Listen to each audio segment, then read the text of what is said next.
Hi everyone, कैसे हो आप सभी लोग। आई होप आप लोग अच्छे होंगे। मैं हूं राहुल जयसवाल एंड स्वागत करता हूं आप सभी का एक बार फिर हमारे यूट्यूब चैनल JR ट्यूटोरियल्स में। फ्रेंड्स, आज अगेन आपके सामने मोस्ट इंपॉर्टेंट सीईटी का वीडियो लेकर आ चुका हूं दोस्तों, जिसमें आज के दिन हम लोग पढ़ने वाले हैं सीईटी के लिए जो सब्जेक्ट होगा हमारा आज होगा दोस्तों political science. And political science subject का हम लेकर आ गए हैं आपके लिए chapter number 4 social and political movement का 10 मोस्ट इंपॉर्टेंट एमसीक्यूज।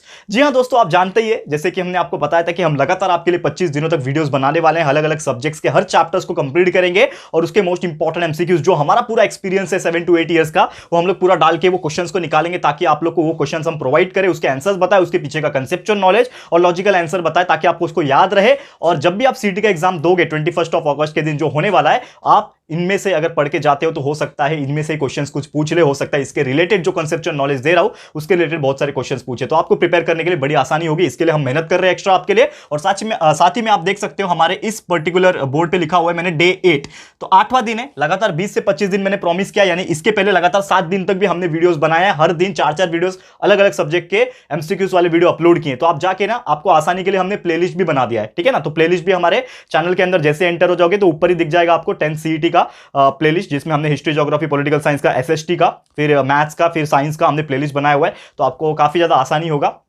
पढ़ने में, तो आप वहां से जाके पढ़ सकते हो। तो बस मुझे इतना ही बोलना था। तो अभी आपको कंटिन्यूअसली आपको 10 एमसीक्यूज दिखेंगे स्क्रीन के ऊपर, उसमें आपको ऑप्शंस दिखेगा, क्वेश्चन दिखेगा और सही जवाब क्या है और उसके पीछे का रीजन क्या है ये भी हम आपको बताएंगे। तो ध्यान से देख लेना 10 एमसीक्यूज। एंड रिक्वेस्ट यही है कि अच्छे से अच्छे नॉलेज गेन कर लो, कंसेप्चुअल नॉलेज को क्लियर कर लो, लेकिन साथ ही में ये वीडियो को ज्यादा से ज्यादा शेयर करो उन बच्चों के साथ जो यार सीईटी का एग्जाम देने वाले हैं 21 तारीख को। क्योंकि बहुत सारे ऐसे लोग हैं जो प्रिपरेशन नहीं कर रहे, क्योंकि उनको कोई आइडिया नहीं है कि यार कम समय में हम कैसे प्रिपेयर करें। तो ये हम लोग जो वीडियो बना रहे 10 से 12-15 मिनट का वीडियो होता है, जिसमें आप एक चैप्टर पूरा कंप्लीट कर लेते हो सिर्फ 15 मिनट के अंदर, ठीक है ना। तो ये से वीडियोस को वो बच्चों तक जरूर से शेयर करना। और बाकी जो बच्चे अगर हमारे वीडियोस देखते हैं, जैसे कि कोई 7th 8th 9th 10th का बच्चा है, नॉलेज के लिए वीडियो देखता है, तो वो जरूर देख सकते हैं, लेकिन प्लीज शेयर जरूर कर देना ताकि उनका भला हो जाए, ठीक है दोस्तों। तो जितना हो सके उतना शेयर करो। तो कंटिन्यूस अभी 10 एमसीक्यूज दिख रहे हैं आपको, अच्छे से देख लेना और प्यार देना, ठीक है दोस्तों।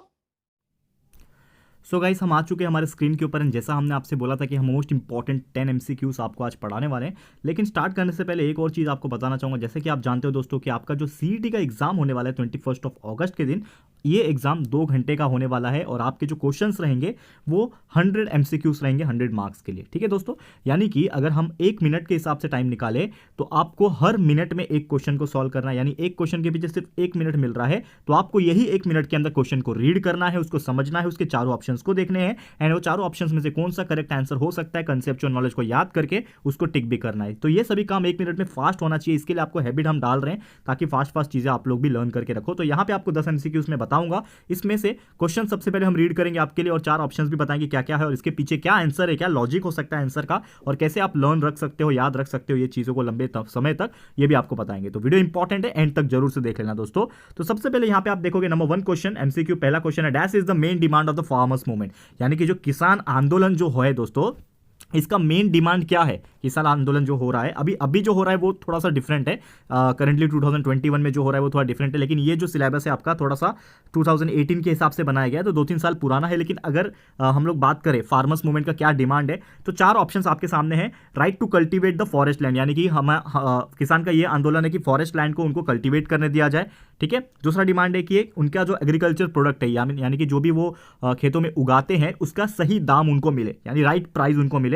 तीसरा उनका डिमांड ये हो सकता है कि प्रोटेक्शन ऑफ कंज्यूमर, यानी कि जो भी कंज्यूमर लोग होते हैं उनको प्रोटेक्ट किया जाए। और तीसरा है बिल्डिंग ऑफ डैम, चौथा है बिल्डिंग ऑफ डैम। तो देखो यहाँ पे बिल्डिंग ऑफ डैम उनके लिए कोई बड़ी बात नहीं होगी, यानी कि डैम्स की जरूरत उनको बहुत ज़्यादा नहीं होगी। प्रोटेक्शन के कंज्यूमर्स से उनको उतना लेना देना नहीं है। 2 ऑप्शंस आपके सामने है, right to cultivate the forest land and दूसरा ऑप्शन है राइट प्राइस, ठीक है, यानी कि सही प्राइस और कल्टिवेट करना। तो आपको मैं बता दूं option number B is the correct answer, क्योंकि हमेशा किसान यही चाहते हैं कि जो भी वो किसान खेती करता है उसके बदले में वो जो क्रॉप्स वो बेचता है तो उसके बदले में उसको सही प्राइस मिले, राइट प्राइस मिले। तो यही उनका डिमांड है। तो option number B is the correct answer इस पर्टिकुलर क्वेश्चन का, ये आपको याद रखना है। क्लियर है, याद रहेगा। सेकंड क्वेश्चन की बात करें, dash is known as the waterman of India. तो आपको एक बता दूं इसका जो सही आंसर है वो है दोस्तों डॉक्टर राजेंद्र सिंह। कंफ्यूज मत हो ना, राजेंद्र सिंह और राजेंद्र प्रसाद लिखा हुआ है, तो ये राजेंद्र प्रसाद अलग है, पॉलिटिकल इंसान है, वो अलग हो जाते हैं। लेकिन ये राजेंद्र सिंह आपको याद रखना है, doctor Rajendra Singh is known as the waterman of India. क्यों कहते हैं? क्योंकि राजस्थान से बिलोंग करते हैं और वहाँ पे एक एरिया है, वहाँ पे पानी की बहुत स्कैरसिटी होती थी, पानी की बहुत कमी होती थी। तो इन्होंने काफ़ी ज़्यादा मशक्कत किया, काफ़ी ज़्यादा मेहनत करके वहाँ पे वापस से पानी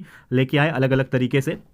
इसीलिए उनको वाटरमैन के नाम से जाना जाता है। छोटी सी स्टोरी है, पूरा चैप्टर आप देखोगे तो आपको पता चल जाएगा, चैप्टर में पूरा डिटेल उनका लिखा हुआ है। लेकिन अभी फिलहाल में एमसीक्यूज पॉइंट ऑफ व्यू आपको ज़्यादा नॉलेज जो है वो नहीं रखना है, यहाँ पे जो इंपॉर्टेंट चीज़ है उसके बारे में नॉलेज ज़्यादा रखना है, कंसेप्चुअल नॉलेज आपको ध्यान में रखना है, ठीक है। तो आपको अगर कोई पूछेगा कि वाटरमैन ऑफ इंडिया कौन है, तो डॉक्टर राजेंद्र सिंह आपको ध्यान में रखना है, ठीक है। चलते हैं थर्ड क्वेश्चन की तरफ। Which of these is not a farmers organisation India, यानी कि ये चारों में से कौन से ऐसे किसान संगठन, यानी कि फार्मर्स ऑर्गेनाइजेशन जिसको हिंदी में किसान संगठन बोलते हैं, ये नहीं है, ठीक है ना। अगेन मैं बोल रहा हूँ ये नहीं है, लोग गलती कर देते हैं, नॉट पूछा रहता है और वो जो है उसको टिक करके आ जाते हैं, ठीक है। तो नॉट पूछा यानी कि इसमें से कोई ऐसा है जो नहीं होगा। तो पहला है शेतकरी संगठन, ये तो होगा ही, नाम में ही शेतकरी है यानी किसान संगठन, ये तो होगा ही होगा। फिर भारतीय किसान यूनियन, ये भी मतलब एक ऑर्गेनाइजेशन है। फिर ऑल इंडिया किसान सभा, ये भी एक ऑर्गेनाइजेशन है। और आप में चौथा ऑप्शन देखोगे ऑल इंडिया किसान सम्मेलन, तो सम्मेलन करके कोई ऐसा ऑर्गेनाइजेशन नहीं होता है, ये बहुत अलग चीज आता है। इसके लिए हमारा जो राइट आंसर है वो option number D, all India किसान सम्मेलन। ऐसा कोई किसान ऑर्गेनाइजेशन, फार्मर ऑर्गेनाइजेशन नहीं है। तो हमें जो पूछा था कि कौन सा ऐसा ऑर्गेनाइजेशन है जो किसान फार्मर ऑर्गेनाइजेशन नहीं है, तो वो है option number D, all India किसान सम्मेलन नहीं है, ठीक है। फोर्थ ऑप्शन यानी कि fourth MCQ, the dash in dash railway workers went on strike for their demand, यानी कि एक ऐसा समय आया था, एक ऐसा ईयर आया था जिसमें जो रेलवे के वर्कर्स थे वो स्ट्राइक पे चले गए थे। उन्होंने क्या कर दिया था, आंदोलन कर दिया था, स्ट्राइक कर दिया था, ठीक है ना, तो उनके डिमांड्स के लिए। तो ऐसा कौन सा इसमें सही जवाब है, तो 1885, 1888, 1899, 1901। तो इसका सही जवाब है दोस्तों 1899, यानी 1899 के अंदर, ये साल के अंदर जो रेलवे के वर्कर्स थे उनको प्रॉपर वेतन नहीं दिया जा रहा था, उनके जो डिमांड्स थे वो सप्लाई करने के लिए, वो फुलफिल करने के लिए उन्होंने क्या कर दिया था, स्ट्राइक कर दिया था, ठीक है, आंदोलन कर दिया था। क्लियर है, याद रहेगा ये चीज, ओके। नेक्स्ट अगर बात करें यहां पे पांचवा, which organisation resolve the issues of worker, यानी कि जो वर्कर्स जो होते हैं, जो कामगार लोग होते हैं, उनका यहां पे जो प्रॉब्लम होता है, जो इश्यूज होता है, उसको कौन रिजॉल्व करता है, ऐसी कौन सी ऑर्गेनाइजेशन है। तो यहां पे आप देखोगे ऑल इंडिया लेबर पार्टी, ये नहीं है, लेबर यूनियन, ये भी नहीं है, all India Trade Union Congress. तो ये एक ऐसी ऑर्गेनाइजेशन थी जो कि लगभग 18th सेंचुरी 19th सेंचुरी के आसपास से ही काम कर रही है ये लगभग। एंड यहाँ पे इन्होंने all India Trade Union Congress ने यहाँ पे जो वर्कर्स के जो इश्यूज होते हैं ना, ठीक है ना, ये एक्जैक्टली कब से शुरू हो रही है मुझे याद नहीं है, लेकिन मैंने आपको 18th सेंचुरी बोल दिया, लेकिन हो सकता है 19th सेंचुरी के आसपास इनकी शुरुआत हुई थी, जहां तक मुझे याद आ रहा है। तो आप लोग एक बार क्रॉस चेक करना कि शुरुआत कब हुआ था। लेकिन मेन जो है इस क्वेश्चन का जो आंसर है वो आपको याद ये रखना है कि कौन सी ऑर्गेनाइजेशन ने इश्यूज ऑफ वर्कर को सॉल्व करने की कोशिश की थी। तो इनका आंसर हो जाएगा All India Trade Union Congress, ये आपको याद रखना है। तो All India Trade Union Congress ही ऐसी ऑर्गेनाइजेशन थी जिसमें वर्कर्स के जो इशू है उसको सॉल्व करना उन्होंने शुरुआत किया था, ठीक है। लगभग मुझे जहां तक याद आ रहा है 1920 में शायद शुरुआत किया था, बट फिर भी एक बार आप क्रॉस चेक कर लेना, ठीक है ना। नेक्स्ट क्वेश्चन अगर बात करें, the women's movement aimed at eliminating dash against women, यानी कि एक वुमेन्स लोग के लिए, औरतों के लिए यहाँ पे एक मूवमेंट, एक आंदोलन की गई थी। और उस आंदोलन का मेन जो मकसद था, जो एम था, वो था एलिमिनेटिंग डैश, क्या हटाने की कोशिश की गई थी, इनजस्टिस को, वायलेंस को, डाउरी को या फिर हरासमेंट को। आपको पता है वुमेन्स के खिलाफ बहुत सारी चीजें होती थी, तो वायलेंस भी होता था, लेकिन इसका जवाब वायलेंस नहीं है। डाउरी यानी कि दहेज लेना भी होता था, लेकिन ये नहीं है। हरासमेंट होता है, अभी भी होता है, पर ये आंसर नहीं है। The answer is injustice. Injustice मतलब होता है अन्याय, और अन्याय के अंदर ये तीनों चीज ऑलरेडी आ जाता है, यानी वायलेंस, डाउरी और हरासमेंट, ये तीनों चीज एक ही के अंदर आ जाता है। तो इसका मेन जो आंसर हो जाएगा वो हो जाएगा इनजस्टिस, यानी कि विमेंस के खिलाफ, औरतों के खिलाफ बचपन से ही, यानी कि बहुत पहले से ही अन्याय किया जाता था, तो वो चीज़ ना हो, उसको एलिमिनेट किया जाए। तो इसीलिए बहुत सारे विमेंस ने मिलकर, खासकर सावित्रीबाई फुले, ऐसे बहुत सारे महान विमेंस लोग ने मिलकर इस आंदोलन को अंजाम दिया था, और ये इनजस्टिस जो था वुमेन्स के खिलाफ, इसको हटाने की कोशिश की थी, ठीक है। तो आंसर आपको याद रहेगा, क्या एलिमिनेट किया था, इनजस्टिस को एलिमिनेट किया था। 7th क्वेश्चन की तरफ जाते हैं। To increase agricultural production and become self sufficient with regard to food grain dash was initiated, यानी कि एग्रीकल्चर प्रोडक्शन को बढ़ाने के लिए, सेल्फ सफिशिएंट बनाने के लिए, किसान लोग को फूड ग्रेन्स को इंक्रीज करने के लिए क्या शुरुआत किया था। तो वाटर रिवॉल्यूशन तो नहीं आएगा, इंडस्ट्रियल रिवॉल्यूशन या इंडस्ट्रीज का कोई लेना देना नहीं है, व्हाइट रिवॉल्यूशन दूध से रिलेटेड चीजें होती है तो वो यहाँ पे नहीं है। तो ऑब्वियसली एग्रीकल्चर प्रोडक्ट की बात करेंगे तो ये हो जाएगा ग्रीन रिवॉल्यूशन। तो ग्रीन रिवॉल्यूशन एक ऐसा चीज है जो एग्रीकल्चर सेक्टर में, एग्रीकल्चर में आया, इसके वजह से एग्रीकल्चर का डिमांड काफी इंक्रीज हुआ, याद रहेगा। Option number B is the correct answer. Next बात करें 8th question, the main demand of the tribal movement. Tribal movement आपको पता ही है, तो ट्राइबल मूवमेंट का जो मेन डिमांड था वो क्या था, is to accept their rights over dash, यानी कि क्या चाहते थे, उनको क्या हक चाहिए था, किसके ऊपर उनको राइट चाहिए था, उनके जमीन के ऊपर चाहिए था कि फॉरेस्ट के ऊपर चाहिए था, एग्रीकल्चर के ऊपर चाहिए था कि मार्केट के ऊपर चाहिए था। तो इसका सही जवाब है दोस्तों, जो ट्राइबल लोग होते थे वो मोस्टली फॉरेस्ट वगैरह में रहते थे, उनका जो मेन डिमांड था वो फॉरेस्ट के ऊपर पूरा उनका हक था, यानी जो भी राइट रहेगा वो ट्राइबल मूवमेंट के ट्राइबल लोगों का फॉरेस्ट के ऊपर रहेगा, ऐसा उनका डिमांड था। तो इसका सही आंसर हो जाएगा फॉरेस्ट, याद रहेगा दोस्तों। चलते हैं next question, ninth question, second last question for today, that is consumer protection act came into existence in dash, यानी कि जो कंज्यूमर प्रोटेक्शन एक्ट बनाया गया था ताकि आम इंसान को जागरूक किया जा सके। आपने सुना होगा ना, जागो ग्राहक जागो, तो वैसा वाला जो एक्ट बनाया गया था वो कभी बनाया गया था? तो 4 ऑप्शन है, 1982 में, 1984 में, 1985 में कि 1986 में। तो दोस्तों इसका सही जवाब है 1986। तो 1986 में कंज्यूमर प्रोटेक्शन एक्ट बनाया गया था ताकि कोई भी दुकानदार या फिर कोई भी पर्टिकुलर कंपनी ग्राहकों को लूट ना सके, उनको धोखा ना दे सके, चूना ना लगा सके। तो ये सब चीज के ऊपर प्रोटेक्शन एक्ट बनाया गया था, कंज्यूमर प्रोटेक्शन एक्ट 1986 में। तो ये आपको याद रखना है, ठीक है। चलते हैं आज के आखिरी question, last question for today, that is who played a important role in the ending the practice of sati and child marriage. बहुत इंपॉर्टेंट क्वेश्चन है दोस्तों। जैसे कि आप जानते हो कि हमारे इंडिया में सती मूवमेंट होता था, यानी कि जब किसी औरत का जो हस्बैंड होता था वो जब मर जाता था, यानी कोई भी फीमेल का अगर हस्बैंड मर गया तो हस्बैंड मरने के बाद वो फीमेल को जला दिया जाता था। उसको सती बोलते हैं, आपको पता है। उनको जीने का हक नहीं होता था। एक जमाना था ऐसा हमारे इंडिया में कि अगर उसका हस्बैंड मर जाता है तो फीमेल जो है नहीं जिंदा रह के क्या करेंगी, उनको जला दिया जाता था।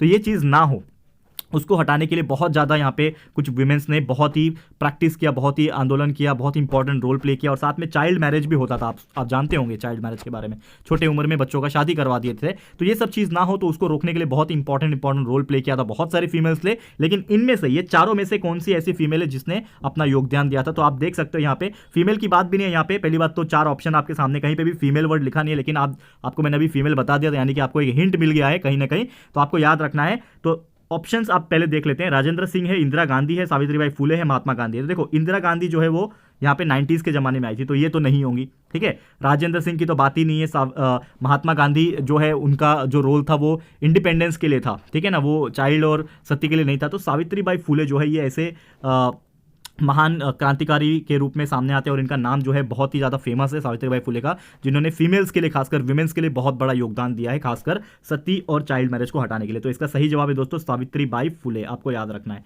क्लियर है दोस्तों? तो उम्मीद करता हूं कि आपको ये भी क्वेश्चन का आंसर बहुत ही अच्छे से समझ में आ गया होगा। तो बस दोस्तों आज का यही था हमारा टोटल 10 MCQs जो हमने आपके लिए चुन चुन के निकाले हैं इस चैप्टर में से, जो हमें लगता है काफी ज्यादा इंपॉर्टेंट है। तो उम्मीद करता हूं कि आपको ये हर चीज क्लियर हो गया होगा। तो बस आज के लिए इतना ही था दोस्तों हमारा वीडियो, और उम्मीद करता हूं कि आपको जितने भी क्वेश्चन हमने कराए हैं वो आपको याद रहेंगे और आप अच्छे से एग्जाम लिख कर आओगे अगर इसमें से कोई भी क्वेश्चंस पूछा जाएगा तो, ठीक है। तो बस आज के लिए इतना। ये वीडियो आपको कैसा लगा है दोस्तों, प्लीज हमें कमेंट करके बताइएगा, अपनी राय और सजेशन जरूर से दीजिएगा। वीडियो अगर पसंद आया है, अच्छा लगा है दोस्तों, तो प्लीज वीडियो को लाइक कीजिएगा, शेयर जरूर से कर देना, अपने सारे फ्रेंड्स एंड रिलेटिव्स को फटाफट से शेयर कर दो। एंड जो भी फ्रेंड्स आपका सीटी का एग्जाम देने वाला है उन तक ये वीडियो जरूर से शेयर कर देना, ठीक है दोस्तों। एंड साथ ही में अगर आपने अभी तक इस चैनल को सब्सक्राइब नहीं किया है तो फटाफट से हमारे इस चैनल को सब्सक्राइब कर देना। साथ में एक बेल आइकन होता है, उसको प्रेस कर देना, ताकि फ्यूचर में हम कोई भी वीडियोस को अपलोड करेंगे तो आप लोग को नोटिफिकेशन मिलती रहेगी, ठीक है फ्रेंड्स। तो मिलते हैं हमारे अगले वीडियो में। ये वीडियो देखने के लिए thank you and good bye.